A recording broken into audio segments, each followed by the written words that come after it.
성경이 말하는 예수님을 믿어야 하는데 자기가 알고 있는 예수님을 믿었다가는 큰일 나는 것입니다. 우리가 은혜로 구원받지만 그것만 가지고 되겠어? 조금 더 보태야지. 그래서 이제 뭔가 하나 이렇게 더 얻는다면 그것이 바로 이단되는 거예요. 처음에는 예수님이면 된다고 했다가 거기다 하나 슬쩍 얹고 또 그것이 나중에 예수님처럼 돼버리니까 그것이 이단이 되는 겁니다. 하나님이 나를 구원하신다는데 내가 이거 공짜로 하면 되겠어? 이런 생각이 들기 시작하는 거예요. 그러다 보면 열심히 해야지 또 하나님께 보답이라도 하는 거지. 처음에 보답이라도 하다가 나중에 보답 속에 빠지면요 열심히 해야 구원받는 거지. 이렇게 된다니까요. 성경을 말하는 교회가 그렇게 많지 않다는 거예요. 그러니까 목사가 얘기할 때 그 근거가 뭐냐면 성경이 돼야 되거든요. 성경을 설명해 주는 게 설교 아닙니까? 그렇죠? 야, 사람이 구원받는 게 그렇게 쉬운 줄 알아? 그렇게 쉬우면 세상 사람 다 받게. 세상 사람 다 받으면 천국에 어떻게 다 들어가? 이 많은 사람이 이렇게 또 얘기를 해요. 그러니까 사람이 그럼 뭐 거기다 뭘 또 한 좀 더 해야 남보다 좀 얘는 못 들어가도 나는 들어갈 수 있을까? 그러니까 야, 너 와서 기도 많이 해야 돼. 새벽제나 많이 쌓아. 또 뭐 헌금 많이 해야 돼. 봉사해야 돼. 자꾸 이런 거 갖다 붙이는 거예요. 제가 여러 번 말씀드리지만 우리가 와서 교회 와서 봉사하고 내가 헌금 드리고 내가 주님의 일 하는 것은 이미 내가 받은 구원이 감사해서 하는 거지 구원을 얻기 위해서 하는 거 아니란 말입니다. 이거 분명하게 아셔야 돼요.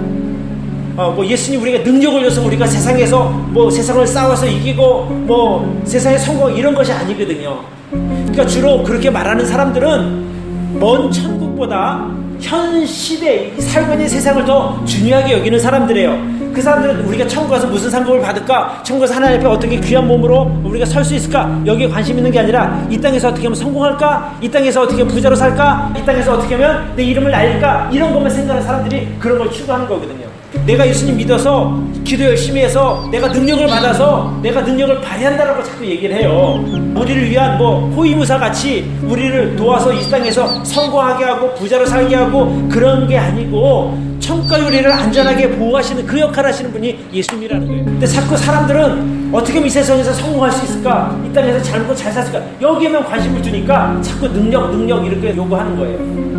우리의 소망은 장차 우리가 들어갈 천국의 소망을 두는 것, 이것이 우리의 신앙의 목표가 되어야 하는 것입니다. 로마서 1장에 보면 이렇게 말하고 있어요. 여러 가지 모든 죄의 결과가 사형이라는 거예요. 사형. 근데 그 사형은 육신적인 죽음을 말하는 것이 아니라 바로 영원한 지옥 형벌을 말하고 있는 것입니다.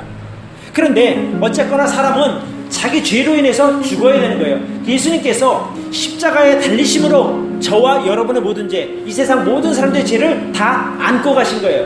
그래서 누구든지 하나님 앞에 죄를 회개하고 예수님을 믿으면 죄 없다 인정해주고 하나님의 자녀로 거듭난 것이죠. 그 안에서. 그러니까 원래 예수님이 다니신 십자가에는 저와 여러분이 달려야 할 그 십자가라 이것입니다.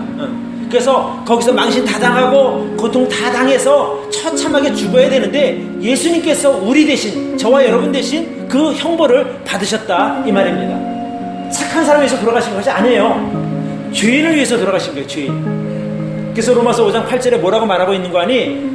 우리가 아직 죄인 되었을 때에 예수님께서 우리를 위하여 죽으셨다라고 말하고 있어요. 그래서 우리에 대한 하나님의 사랑을 확증했다, 나타내셨다 이렇게 말하고 있습니다. 말로만 내가 너희 사랑한다가 아니라 진짜 우리를 위해서 하나님께서 돌아가신 거예요. 십자가에 위해서. 그런 죽음을 죽으시고 장사 지낸 바 되었다가 3일 만에 다시 부활하셨지 않습니까? 그 부활이라는 것은 매우 중요한 것이거든요. 죽음으로서 끝났다? 그럼 부처나 뭐 다른 성인들과 뭐가 다르냐는 거예요. 근데 죽음을 깨트리고 이기고 극복하고 다시 살아나셨다는 거예요. 부활하셨다는 거거든요. 그러니까 그 부활하심이 있기 때문에 우리는 육신으로 인해서 죽지만 예수님처럼 다시 부활할 것이라는 것을 우리는 소망을 갖게 된 것입니다. 그래서 예수님의 십자가 죽음 부활은 우리의 신앙의 아주 핵심 중에 핵심인 거예요. 이거 잊어버리면 안 되는 거예요. 만약에 부활이 없으면 우리가 믿는 신앙은 사실은 헛거든요. 죽음은 끝났는데 그 다음에 아무것도 없지 않습니까? 그러니까 죄인인 우리가 거룩하신 그 하나님께로 가시는 유일한 방법은 무엇이냐? 바로 예수 그리스도라고 하는 그분을 통해서 가는 거예요. 히브리서에 이렇게 나와 있습니다. 그러므로 형제들아 우리가 예수의 피를 힘입어 성소에 들어갈 담력을 얻었나니 그 길은 우리를 위하여 휘장 가운데로 열어놓으신 새롭고 산 길이요 휘장은 곧 저의 육체니라. 그러니까 예수님 육체를 길이라고 말해요. 그러니까 예수님께서 십자가 죽음을 죽으셨는데 그 십자가 죽음의 그 길을 통해서 예수님의 육신을 통해서 우리가 하나님께로 간다고 말하는 거예요. 그래서 길이라고 말하고 있습니다. 길어야 인생 100년인 거예요.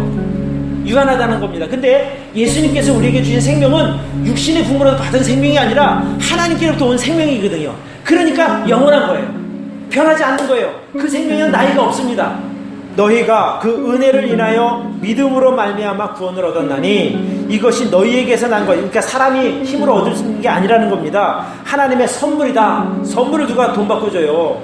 그냥 받는 거지. 행위에서 난 것이 아니니 이는 누구든지 자랑치 못하게 함이니라. 분명하게 선언하고 있거든요. 구원은 선물이다. 예수님은 저와 여러분의 주인 되십니다. 보호자 되십니다. 인도자가 되십니다. 그래서 내가 길이요 진리요 생명이다라는 말씀, 그 말씀이 너무너무 중요한 말씀입니다. 이 제자들이 그런 거예요. 야, 내가 이제 갈 거야. 너희 첫을 예배를 하니까 주님, 그럼 우리가 어떻게 해야 되죠? 언제 주님 다시 오시죠? 우리가 주님 안기시면 어떻게 해야 되니까 내가 바로 길이요 진리요 생명이니까 내가 너희 다 책임져 줄게. 걱정하지 마. 이렇게 말씀하신 건 아니에요.